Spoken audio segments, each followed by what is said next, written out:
ടാസ്കിൽ അപ്പൊ അർജുന്റെ ഫ്രണ്ടിൽ നന്ദനായിരുന്നു നിന്നിട്ടുണ്ടായിരുന്നത്. മുമ്പിലുള്ളവരുടെ ചാക്ക് മാത്രമാണ് പൊട്ടിച്ച് തെർമോക്കോൾ കളയാൻ പാടുള്ളൂ. അപ്പൊ അർജുൻ അപ്പൊ കറക്റ്റ് രീതിയിൽ തന്നെയാണ് കളിച്ചുകൊണ്ടിരുന്നത്. നന്ദന പക്ഷെ കുറെ പ്രാവശ്യം ചാക്ക് കറക്റ്റ് ആയിട്ട് ഇടാണ്ടൊക്കെ പിടിച്ച് ഫ്രണ്ടിലേക്കൊക്കെ പിടിച്ച് വെച്ചിട്ടുണ്ടായിരുന്നു. അത് മാത്രമല്ല ഓവർലാപ്പ് ചെയ്ത് തെറ്റായിട്ടൊക്കെ ഓടുന്നുണ്ടായിരുന്നു. അർജുന ഫ്രണ്ടിൽ ഓടാതെ പലയിടത്തും ഓടുന്നുണ്ടായിരുന്നു. അതുപോലെ തന്നെ പുറത്തേക്ക് പോയിട്ടുണ്ടായിരുന്നു. നന്ദന അപ്പൊ ഫുള്ള് റോങ് ആയിട്ട് തന്നെയാണ് കളിച്ചിട്ടുണ്ടായിരുന്നത്. ആദ്യത്തെ 2-3 റൗണ്ട് ഒക്കെ അപ്പൊ നന്ദനയുടെ ആയിരുന്നു അർജുൻ കളയേണ്ടിയിരുന്നത്.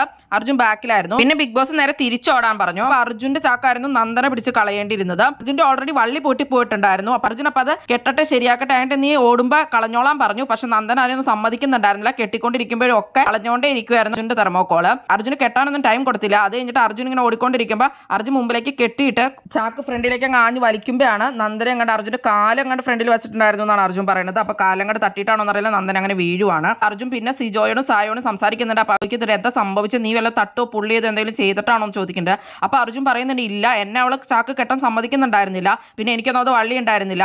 അത് കഴിഞ്ഞിട്ട് ഞാനപ്പോൾ ഫ്രണ്ടിലേക്ക് ഇങ്ങനെ ചാക്ക് കയറ്റി ഇട്ട് കഴിഞ്ഞപ്പോഴാണ് അവളവിടെ വലിച്ചോണ്ടിരിക്കുന്നുണ്ടായിരുന്നു. പിന്നെ എൻ്റെ കാല് ഫ്രണ്ടിലുണ്ടായിരുന്നു. ഇനി കാല് തട്ടിയിട്ടാണോ വീണേന്ന് പറയില്ലെന്ന് അർജുൻ പറയുന്നുണ്ട്. അപ്പൊ എന്താണെങ്കിലും എനിക്ക് കുഴപ്പമില്ല എന്നുള്ള രീതിയിൽ അർജുൻ അവിടെ സംസാരിക്കുന്നുണ്ട്. അല്ലാണ്ട് അർജുൻ തള്ളോ കാര്യങ്ങളോ ഒന്നും തന്നെ ചെയ്തിട്ടില്ല. അർജുൻ പറയുന്നുണ്ട് ഞാൻ അവളെ എൻ്റെ കൈ കൊണ്ട് തൊട്ടിട്ട് പോലും ഇല്ല എന്നുള്ളത്. അപ്പൊ അർജുൻ അറിഞ്ഞുകൊണ്ടൊന്നും ചെയ്തതല്ല. നന്ദന ഫെയർ ആയിട്ടൊന്നും അല്ല കളിച്ചുകൊണ്ടിരുന്നത്. നന്ദന പിന്നെ അൺഫെയർ ഗെയിം ആയിരുന്നു കളിച്ചുകൊണ്ടിരുന്നത്. അത് കഴിഞ്ഞിട്ട് ഇപ്പൊ നന്ദന പോയിട്ട് മെഡിക്കൽ റൂമിൽ നിന്ന് വന്നിട്ടുണ്ടായിട്ട് അർജുൻ സോറി ഒക്കെ പറയുകയും ചെയ്തു. ഇപ്പൊ കുഴപ്പമില്ല, അവിടെ ഇരിക്കുവാണ്. ടാസ്കിൽ നിന്ന് ഇപ്പൊ ഇതുവരെ അഭിഷേക്, ശ്രീതു, ജാസ്മിൻ ഒക്കെ ഔട്ട് ആയിട്ടുണ്ട്.